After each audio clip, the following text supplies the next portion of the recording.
안녕하세요. 오늘은 실손의료보험에서 자주 문제가 되는 도수치료 보장 분쟁 사례에 대해 이야기해 보겠습니다.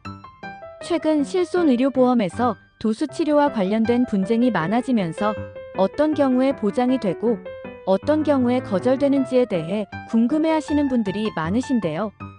오늘 사례를 통해 그 기준을 명확하게 알아보겠습니다. 사건 개요. 2013년 10월 30일 신청인은 본인을 계약자이자 피보험자로 하여 실손의료보험에 가입했습니다.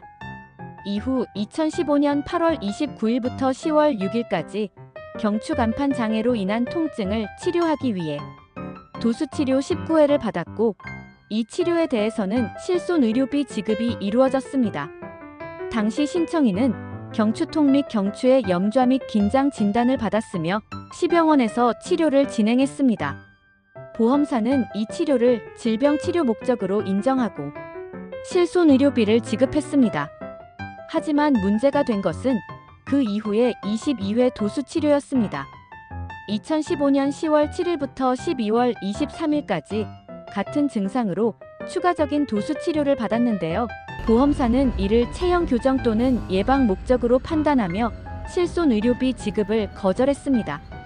신청인은 동일한 증상에 대한 치료임에도 보장을 받지 못한 점에 대해 이의를 제기했고, 분쟁조정위원회에 사건이 접수되었습니다. 당사자의 주장. 신청인은 경추통 완화를 목적으로 도수치료를 받은 것이므로 실손의료비 지급이 정당하다고 주장했습니다. 특히 초기 19회 치료와 동일한 증상에 대한 연속적인 치료였기 때문에 보험사의 해석이 부당하다는 입장이었습니다. 반면 피신청인 보험사 측의 입장은 달랐습니다. 보험사는 초기에 진행된 19회 도수치료는 통증 완화 목적으로 인정했지만 이후의 22회는 예방적 목적이거나 체형 교정을 위한 것이었다고 주장했습니다. 보험 약관에 따르면 예방적 목적이나 미용 목적의 치료는 실손의료비 보장 대상이 아니라는 근거를 들었습니다. 분쟁 조정 결과. 금융감독원의 자문을 통해 분쟁조정위원회는 신청인이 받은 22회의 도수치료가 적절한 질병 치료로 인정되지 않았다고 결론지었습니다. 먼저 보험 약관에서는 실손의료비는 질병으로 인한 치료에 대해서만 지급된다고 규정되어 있습니다. 이 경우 객관적인 검사 결과와 의료 기준에 맞는 치료가 수반되어야 한다고 명시되어 있습니다. 위원회의 판단 근거는 다음과 같습니다. 첫째, 진단 근거 부족. 신청인은 경추통을 호소했지만 검사 결과나 의학적 근거가 부족했습니다. 단순 통증 호소만으로는 질병 치료로 인정하기 어렵다고 판단했습니다. 둘째, 치료 목적의 불분명성. 추가적인 22회의 도수치료에서 통증 완화나 병변 호전의 의학적 평가가 없었고 치료 목적이 예방적이거나 체형 교정으로 보였습니다.